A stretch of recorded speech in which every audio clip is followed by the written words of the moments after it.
ముఖారవిందాన్ని పట్టి వచ్చారా అంటున్నావు మిస్టర్ జగన్మోహన్ రెడ్డి.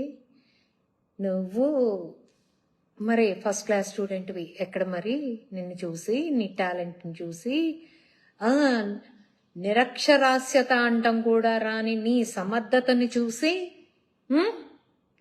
ఇవాళ పెట్టుబడులు పెట్టడానికి వచ్చారు అని నువ్వు చెప్పుకుంటున్నావు. క్రెడిట్ చోరీ ఎవరు అనేది నీకు అర్థం అవట్లేదు ఇప్పటికి కూడా. ఇంగ్లీష్ రాదు, తెలుగు రాదు, హిందీ రాదు, గొక్క తిప్పుకోకుండా రికార్డ్ లేకుండా లైవ్లో మాట్లాడటం రాదు.